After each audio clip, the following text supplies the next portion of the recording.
Dear students, आप देख रहे हैं सेट नंबर 2 BST का। ठीक है, तो आपका काफ़ी रिक्वेस्ट आ रही थी और काफ़ी कमेंट, इसी तरह से आप कमेंट करते रहिए ताकि आपके सॉल्यूशंस जो जल्द से जल्द अपलोड कर दिए जाए। आपके 40 बच्चे हैं एक क्लास में, तो 40 के 40 बच्चे कमेंट करिए। इस तरह से आपके कमेंट की संख्या जल्दी से जल्द बढ़ जाएगी और आपके सॉल्यूशंस को फटाफट अपलोड कर दिया जाएगा। जिस भी सेट को सॉल्व करवाना चाहते हैं उसके लिए कमेंट करना बिल्कुल भी ना भूलें। चलिए स्टार्ट करते हैं इसके सॉल्यूशन को। पहला, निर्देशन के तत्व, 4 तत्व कौन से हैं? तो पर्यवेक्षण है, अभिप्रेरण है, नेतृत्व है और संचार या प्रेषण बोलते हैं, जिसको यहाँ पे हम इंग्लिश में बोलेंगे supervision, motivation, leadership and communication. ठीक है, ये 4 तत्व जो है हमें लिखने थे। अगले क्वेश्चन की बात करते हैं। तो अगला जो क्वेश्चन है इसमें पूछा गया वित्तीय प्रेरणा के कोई 2 उदाहरण आपको देने हैं। तो वेतन एवं भत्ते होते हैं, बोनस होता है, उत्पादकता संबंधी मजदूरी होती है, लाभ सहभागिता होता है, सहभागिता होता है, अनुलाभ होता है, सेना निवृत्ति लाभ होता है। तो इसमें से केवल आपको 2 पूछे हैं, मैंने यहाँ पे आपको दिए हैं 7। 7 में से जो आप याद कर सकते हो आपकी मर्जी है, बाकी मैं तो कहूँगा कि 2-3 ज़्यादा ही याद करके रखा करो, क्योंकि कभी पूछ ले 4 बताओ तो फिर आप क्या करोगे? ठीक है, तो इसलिए आप ज़्यादा याद करो। ठीक है, बाकी आपकी मर्जी है। आगे नेक्स्ट है लेबलिंग से आप क्या समझते हैं? तो लेबलिंग का अर्थ है पैकेज, अर्थात उत्पाद के डिब्बे या पैकेट आदि पर पहचान चिन्ह अंकित करना। लेबल सूचना का माध्यम होता है जिस पर उत्पाद का नाम, निर्माता का नाम, उत्पाद के तत्व एलिमेंट यानी कि और निर्माण एवं उसके उपयोग की तिथि और उत्पाद को प्रयोग करने के विषय में निर्देश और उसका भार मूल्य इत्यादि के विषय में सूचनाएं दी जाती हैं। तो ये होती है हमारी लेबलिंग। ठीक है, इस तरह से आपको बताना पड़ेगा, एक लाइन से काम चलेगा नहीं। ठीक है ना, लेबलिंग में यही सब चीज़ें आती है। आपने हर प्रोडक्ट की लेबलिंग देख रखी है यार। कौन सा ऐसा प्रोडक्ट है जो आपने बिना लेबल का खरीदा हो? सबकी डिस्क्रिप्शन आप पढ़ते हो कि उसमें क्या है, कितने का पैसे का है, कब का बना हुआ है, कब एक्सपायर होगा, सब कुछ वो लेबलिंग में ही आता है। तो यहाँ पे इंग्लिश वर्जन जो दोस्तों इंग्लिश मीडियम के स्टूडेंट हैं उनके लिए यहाँ पर इंग्लिश में सोल्यूशन किया गया है। आगे बढ़ते हैं नेक्स्ट क्वेश्चन की तरफ। नेक्स्ट क्वेश्चन है विपणन क्या है, मार्केटिंग क्या है? तो उत्पाद के कारखाने का उत्पादक के कारखाने का गोदाम से माल उठा करके उपभोक्ताओं तक पहुंचाने का कार्य जो है विपणन कहलाता है। बहुत ही सिंपल शब्दों में है। लेकिन हम पायल की बात करें तो पायल ने क्या कहा था? उसने कहा था विपणन में क्रय तथा विक्रय दोनों ही क्रियाएं सम्मिलित हैं। उनके अनुसार ये एक डेफिनेशन आती है। अगर ये आप लिख देते हो ना तो आपको नंबर मिल जाने हैं, भले ही ये मत लिखो फिर। ठीक है ना, लेकिन दोनों लिखो, मैं तो कहूँगा हमेशा याद करा करो यार ज़्यादा। तो ये है हमारा विपणन का जो है यहाँ पे छोटा सा एक आंसर। अब आराम से आप याद कर लोगे। पांचवा, प्रबंध का कौन सा कार्य इस बात की पुष्टि करता है कि वास्तविक क्रियाएं नियोजित क्रियाओं के अनुरूप हुई हैं नहीं? तो वो नियंत्रण है। ठीक है, कंट्रोलिंग जो है, कंट्रोलिंग फंक्शन है, नियंत्रण कार्य जो है ये सुनिश्चित करता है कि वास्तविक गतिविधियां जो है नियोजन के गतिविधियों के अनुरूप हुई हैं या नहीं हुई है। ठीक है, आगे बढ़ते हैं नेक्स्ट क्वेश्चन की तरफ। जिला फोरम कितने रुपए तक के विवादों का समाधान कर सकता है? तो ये जिला फोरम जो 20 लाख रुपए तक के विवादों का समाधान करता है, लेकिन अब इसे बढ़ा करके, अभी करंट की बात कर रहा हूँ, लेकिन अब इसे तो आप ये दोनों चीज़ लिखना कि ये जिला फोरम जो है 20 लाख रुपए तक के विवादों का समाधान करता है, लेकिन अब इसे बढ़ाकर 1 करोड़ रुपए कर दिया गया है। ध्यान रखना। इसके बाद इसका इंग्लिश वर्जन जो है नीचे यहाँ लिखा गया, सभी के क्वेश्चंस के इंग्लिश वर्जन नीचे लिखे गए हैं, ध्यान रखना। पर्यवेक्षक कौन होते हैं? तो ये अभी मैंने आपको इससे पहले वाले सेट में बताया था, पहले सेट में ही, कि एक संगठन में एक पर्यवेक्षक वो व्यक्ति होता है जो परिश्रमों को या श्रमिकों की विभिन्न गतिविधियों की प्रत्यक्ष रूप से देखरेख करने के लिए जिम्मेदार होता है। एक पर्यवेक्षक जो है श्रमिकों का मार्गदर्शन करता है, उन्हें सहायता प्रदान करता है और वह सुनिश्चित करता है कि श्रमिकों में सद्भाव और एकता के साथ कायम रहे। ठीक है, तो ये सब चीज़ों को कायम रखता है, वो देखता भी है, सब कुछ संभलता है। आगे बढ़ते हैं 8वें क्वेश्चन पे। 8वें क्वेश्चन में एक अच्छे ब्रांड नाम में कौन कौन से गुण होने चाहिए? तो ब्रांड नाम में इतने गुण होने चाहिए, मैंने यहाँ पे लिख रखे हैं, आप देखोगे 11 गुण लिख रखे हैं। ठीक है, साधारण सूक्ष्म होना चाहिए, सरल उच्चारण होना चाहिए, स्मरणीय, गोपनीय और आपका जो है पहचान योग्य, सॉरी, और आपका आकर्षक, समयानुकूल, किसी भी परिस्थिति में चल जाए, अश्लीलता से रहित और मितव्ययता, पंजीकरण योग्य, सुझावात्मक और नारायुक्त। ये अच्छे ब्रांड की जो है विशेषताएं हैं, इतनी सारी। आप इसमें से 5-6 लिख दोगे, 4 लिख दोगे, 5 लिख दोगे, 6 लिख दोगे, 7 लिख दोगे, सब चलेगा। ठीक है, आगे जो है इंग्लिश मीडियम दोस्त नाराज ना हो, यहाँ पर आपके लिए भी है आंसर। ठीक है, तो यहाँ पर लिख दिया है। आगे बढ़ते हैं नेक्स्ट क्वेश्चन की तरफ। यहाँ पर जो है नवा क्वेश्चन, उपभोक्ता संरक्षण के महत्व की व्याख्या करनी है। भैया उपभोक्ता संरक्षण के महत्व बहुत सारे हैं, कितने करोगे? तो यहाँ पे बता दिया। उपभोक्ता संरक्षण का महत्व जो है अज्ञानी उपभोक्ताओं के हितों की सुरक्षा करना, सामाजिक उत्तरदायित्व के प्रति चेतना जगाने के लिए, उपभोक्ताओं की व्यावसायिक उपभोक्ताओं की व्यवसायियों की शोषण करने की प्रवृत्ति से रक्षा करने के लिए, उपभोक्ताओं को अपने अधिकारों के प्रति जागरूक करने के लिए, आवश्यक सूचनाएं उपलब्ध कराने के लिए और परिवेदनाओं तथा शिकायतों का यथाशीघ्र निपटारा कराने के लिए, उपभोक्ताओं की प्रभुसत्ता तथा व्यवसाय की जवाबदेही की स्थापना के लिए और प्रदूषण से सुरक्षा प्रदान करने के लिए तथा मानवीय कल्याण के लिए। इतनी सारी चीज़ें हैं, आप इसमें से कोई भी 5-6 लिख देना भैया, आपको जो याद हो जाते हैं। लेकिन मैं कहूँगा हमेशा ज़्यादा याद करो, है ना? आस्क फॉर मोर, अगर आप ज़्यादा नहीं करोगे तो फिर कम पड़ जाएगा, है ना? तो इसीलिए ज़्यादा करें। बाकी वो छोड़ दीजिए, याद रहे ना रहे वो बात की बात है, हमें तो याद करने हैं 10 पॉइंट, 10 पढ़ लेंगे, 10 पढ़ लेंगे, अरे खूब जोर लगा के 6 तो याद रहेंगे ना, तो 10 पढ़ेंगे और 6 ही याद किए तो पता चला 2 भूल गए, तो बचे क्या 3 4, गड़बड़ हो जाएगा मामला। 10वां जो क्वेश्चन है, नियंत्रण के किन्हीं 3 विशेषताओं का उल्लेख करना है। नियंत्रण के बहुत सारे फंक्शंस हैं भाई, ठीक है? तो चलो देखो, प्रबंधकीय कार्य होता है, ये मैनेजरियल फंक्शन होता है, उसके बारे में मैंने लिख दिया, बहुत ही सिंपल शब्दों में लिखा, आप पढ़ोगे तो मज़ा आ जाएगा। इसका दूसरा जो है विशेषता वो होता है निरंतर क्रिया होती है, कंटिन्यूअस एक्टिविटी होती है, ठीक है? उसके बाद में इसमें तीसरी जो विशेषता होती है, ये क्रिया भूतकाल एवं भविष्य के लिए, दोनों के लिए है, यानी कि ये बैकवर्ड और फॉरवर्ड लुकिंग एक्टिविटी है। कभी कभी पूछता है कि नियंत्रण जो है ये बैकवर्ड या फॉरवर्ड लुकिंग एक्टिविटी कैसे है, तो ये भी बताना पड़ता है, ठीक है? तो यहाँ पे मैंने इंग्लिश वालों के लिए कैरेक्टरिस्टिक्स ऑफ कंट्रोलिंग में पहला है जो है मैनेजरियल फंक्शन, उसको डिस्क्राइब किया है। फिर कंटिन्यूअस एक्टिविटी है, ये इसका एक कैरेक्टरिस्टिक है।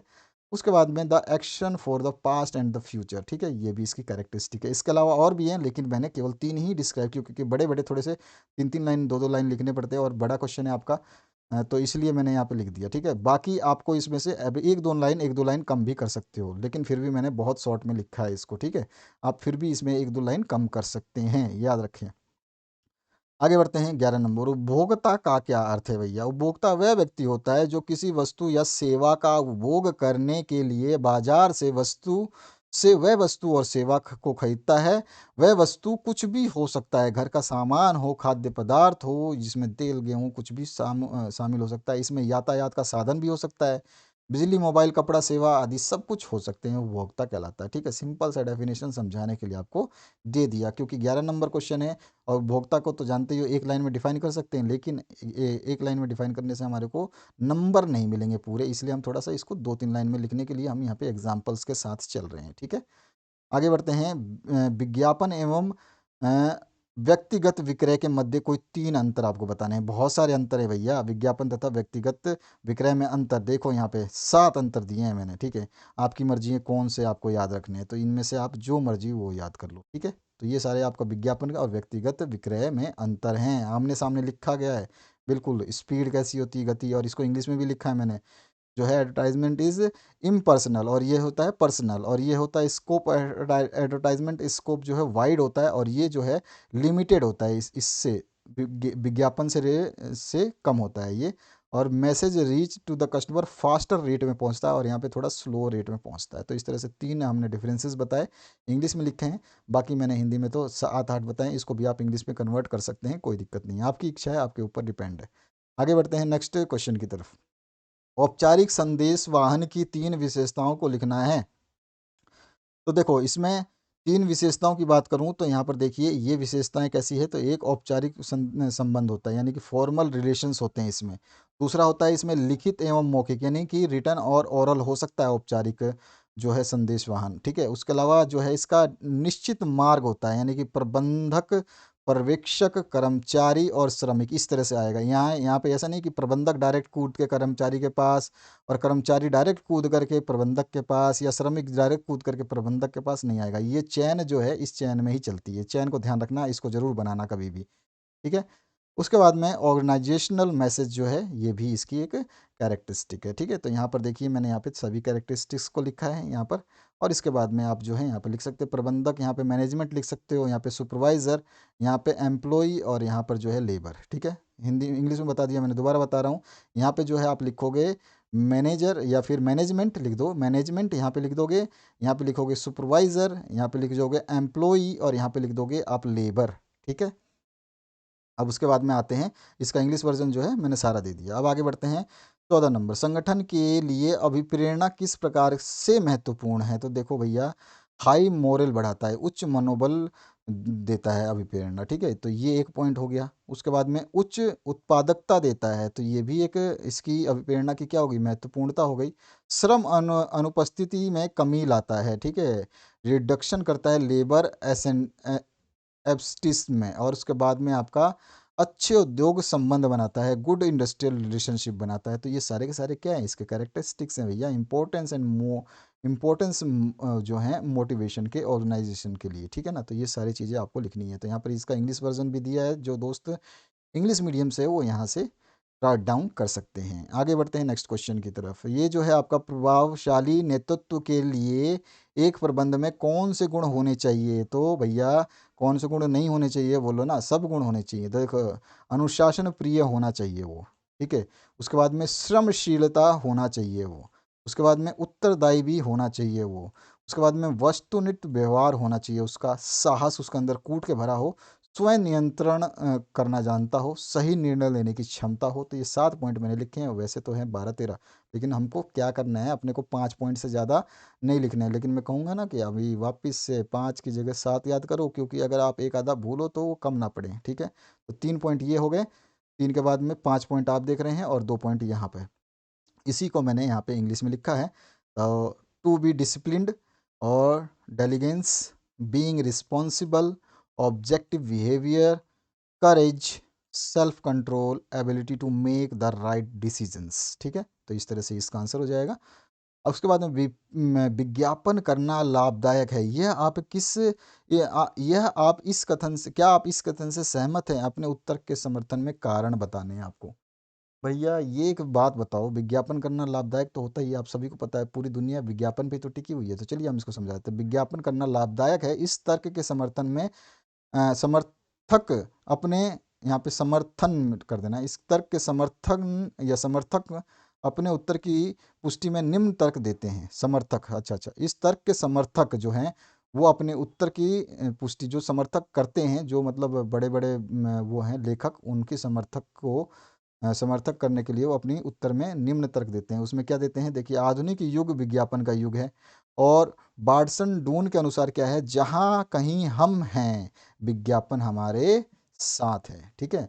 Wherever we are advertising with us, ठीक है। तो इस तरह से अब ये कैसे हो सकता है, इसकी उपयोगिता किसी एक वर्ग के लिए नहीं होती, किसी क्षेत्र विशेष के लिए ना होकर के पूरे समाज के लिए होती है। अब ये क्या करता है, किस तरह से जो है विज्ञापन करना लाभदायक है, तो देखिए, नवनिर्मित वस्तुओं की मांग उत्पन्न करना, उसमें वृद्धि करना, ये एक बहुत बड़ा इसका मतलब टारगेट है। चुंबक की शक्ति होती है इसके अंदर। उसके बाद में अवस्थ प्रतिस्पर्धा का विनाश कर देता है, ठीक है। ये जो है सामूहिक विज्ञापन द्वारा जो अस्वस्थ जो प्रतिस्पर्धा होता है ना, उसको नाश कर देता है, ताकि बचत की जा सके अच्छी तरीके से। उसके बाद में वस्तुओं के लिए स्थायी मांग करने का जो सशक्त माध्यम है, क्यों, क्योंकि हम जितना एडवर्टाइजमेंट करेंगे उतना माल बिकेगा। वह और उत्पादन में वृद्धि, और जो है गति विज्ञापन द्वारा वस्तुओं की मांग में वृद्धि होती है। उसके अलावा जो है व्यवसाय की ख्याति में वृद्धि होती है, गुडविल बहुत बढ़ाता है ये। उत्पादन लागत और निर्माता एवं वितरण व्यय में कमी कर देता है ये। उसके अलावा लाभों में वृद्धि कर देता है। उत्तम प्रमाण की स्थापना किया जाना जो है इसका एक बहुत बड़ा फ़ायदा है। उसके अलावा वितरण कार्य को सरल बनाता है, और विशिष्टीकरण के लाभ जो है ये भी देता है। तो इस तरह से 10 पॉइंट लिखें, 10 में से आप 5-6 लिखेंगे ज़रूर, ठीक है। मैंने तो ज़्यादा से ज़्यादा बताए हैं ताकि आप लोगों को जो अच्छा लगता है वो याद कर सकें, और उसको यहाँ पे इंग्लिश में बताया है मैंने सभी चीज़ों को। तो इनको आप पॉइंट टू पॉइंट जो है, एक-एक पॉइंट को आप इंग्लिश में नोट कर लेंगे। हर चीज़ को मैंने 2-2 3-3 लाइनों में बताने की कोशिश की है, ताकि आपको ज़्यादा याद ना करना पड़े, और कुल मिला के आप कम से कम जितने भी पॉइंट होंगे उसमें से 6-5 6-7 पॉइंट आपको हमेशा याद होने चाहिए, ठीक है। 6-7 पॉइंट तो याद होने चाहिए। 10 पॉइंट मैंने लिखे हैं, इसका मतलब ये नहीं कि आप 10 पॉइंट ही लिखें, लेकिन 6-7 पॉइंट आपको लिखने ही लिखने हैं। तो ये 9वाँ पॉइंट है और ये 10वाँ पॉइंट है। अब आते हैं हम, नियंत्रण से क्या अभिप्राय है, नियंत्रण के महत्व पर चर्चा आपको करनी है। तो देखिए, नियंत्रण का अर्थ यह सुनिश्चित करना है कि किसी संगठन में गतिविधियों को योजना के अनुसार किया जा रहा है या नहीं।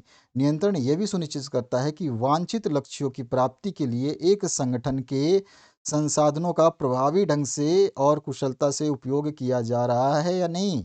ठीक है, तो ये कंट्रोलिंग का काम है। इसका हमने दे दिया डेफिनेशन इंग्लिश और हिंदी मीडियम के लिए। अब इसके बाद में हम बता रहे हैं महत्वों की चर्चा। तो महत्वों की चर्चा में देखिए, प्रबंध एक सार है, एसेंस ऑफ मैनेजमेंट है, ये एक महत्व है। संगठनात्मक उद्देश्य की उपलब्धि, अचीवमेंट ऑफ ऑर्गेनाइजेशनल ऑब्जेक्टिव। और उसके बाद में नेक्स्ट जो है आप इसमें और क्या कर सकते हैं, तो making efficient of efficient use of resources, संसाधनों का कुशलतापूर्वक उपयोग करना है।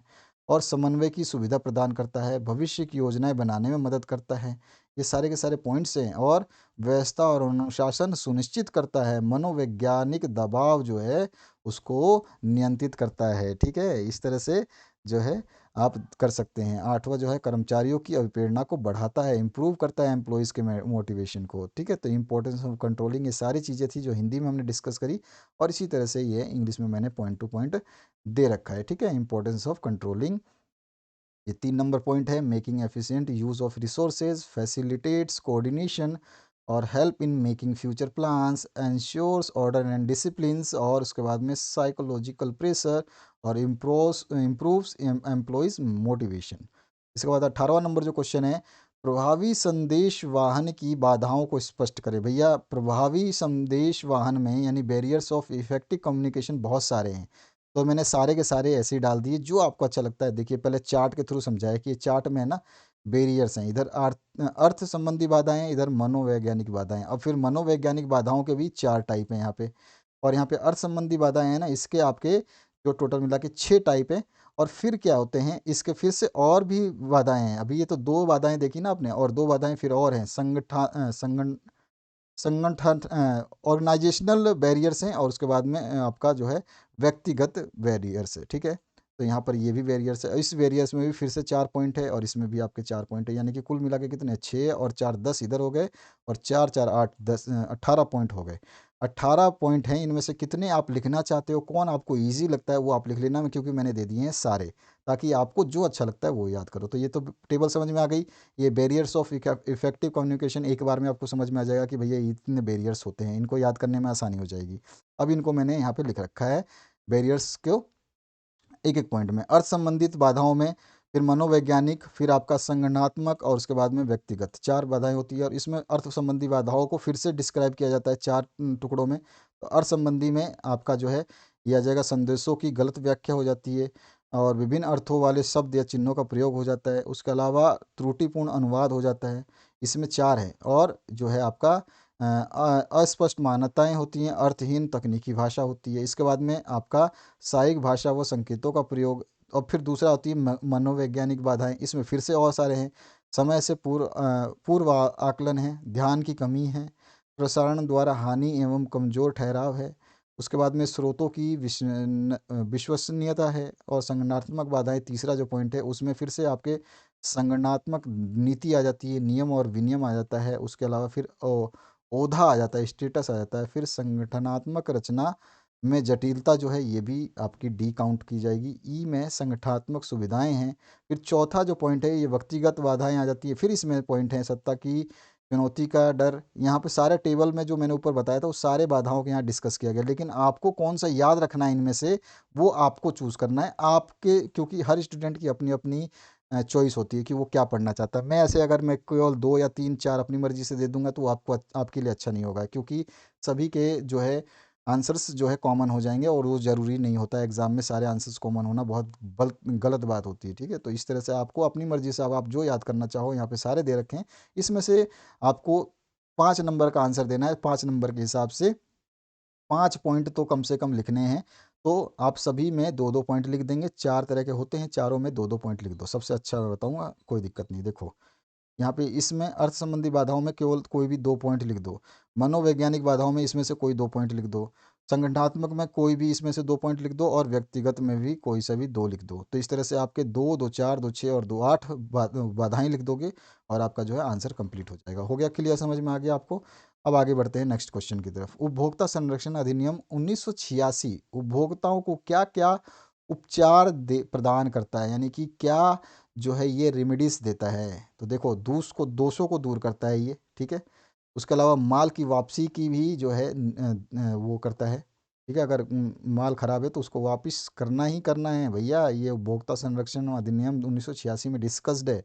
उसके दोषों को दूर करना भी, उसके मूल्य की वापसी, अगर भाई माल वापसी कर ना कर, अगर हो सकता है तो मूल्य भी वापसी करनी पड़ेगी। ठीक है, मुआवजे का जो है, मुआवजे का पुरस्कार जो है मिलता ही है। उसके अलावा सेवा में कमी को दूर करना, कोई अगर फैसिलिटी सही नहीं दे रहा है प्रोडक्ट की अपने, तो उसको भी दूर करना है भैया। तो देर सर्विस, जैसे आप मोबाइल नेटवर्क्स जो आपके एरिया में नहीं आते, इसके लिए कंप्लेंट कर सकते हो आप, बिल्कुल बाकायदा इतने बड़े बड़े लेटर लिख के आपको बता रहे हैं रोजीना, हमेशा हम एक वीडियो बनाते हैं और लेटर लिख के बताते हैं कि फॉर्मल लेटर ऐसे लिखना है, इनफॉर्मल, तो लेटर लिख सकते हो आप, बिल्कुल लिख सकते हो आप। जब सभी जगह से लेटर लिखोगे कि हमारे जियो का टावर सही नहीं आ रहा, या फिर हमारे एयरटेल का टावर सही नहीं आ रहा, तो वो टावर को इम्प्रूव किया जाएगा, क्योंकि यू आर कंज्यूमर, और आप जो है पैसे दे रहे हो, फ्री में नहीं ले रहे। भले ही आपसे कंपनी पैसे लेकर के वो सर्विस अगर वहाँ पे नहीं अवेलेबल करा रही है, तो उसके लिए आप जिम्मेदार नहीं हो, कंपनी जिम्मेदार है। वो कंपनी की रिस्पॉन्सिबिलिटी है, वो कैसे उसको सही करे। तो इन सब चीज़ों को हम जो है उपभोक्ता संरक्षण अधिनियम के अनुसार जो हमें मिली हुई हैं। अनुचित और प्रतिबंधात्मक व्यापार व्यवहार को बंद कर देना इसके अंदर अंतर्गत आता है। खतरनाक वस्तुओं की बिक्री पर रोक लगाना जो है, ये भी इसके अंतर्गत आता है। पर्याप्त लागत का भुगतान, जो है जितना पैसा आपका लगा है उसका पूरा जो है उसको दिया जाएगा। बाजार से खतरनाक माल की निकासी करना, ये भी इस नियम के अनुसार आता है। तो ये सारे जो है रेमेडियल, यानी कि हमारे लिए किए जा सकते हैं, कौन से, ये 1986 एक्ट के अधिनियम के अनुसार। ठीक है, तो ये यहाँ पे मैंने आपका इसका इंग्लिश वर्जन जो है वो मैंने यहाँ पे लिखा है। तो इसका पहला पॉइंट ये रहा, मतलब सॉरी, यहाँ पे पहला है removal of defects, replacement of good, refund of price, award of compensation, और removal of deficiency in service. उसके बाद में डिसकंटिन्यूएंस ऑफ अनफेयर रिस्ट्रिक्टिव, उसके अलावा जो है stopping the sale of hazardous good, payment of adequate cost, और withdrawal of hazardous good from the market. इस तरह से हम लिख सकते हैं। तो ये था आपका टोटल जो सॉल्यूशन आपने देखा। तो आशा करता हूँ इस वीडियो से आप लोगों को हेल्प जरूर मिलेगी। Thank you very much, have a good day, और बने रहिए इस चैनल के साथ में, और मैक्सिमम शेयर, लाइक और कमेंट करना बिल्कुल ना भूलें, ताकि आपके सारे सब्जेक्ट को सॉल्व करा के आपको दे दिया जाए भैया। नहीं तो बहुत परेशानी होगी बाद में आपको, अगर इतना लेट करोगे। तो फटाफट कमेंट करिए, फटाफट सोल्यूशन जो है आपके अपलोड किए जा रहे हैं।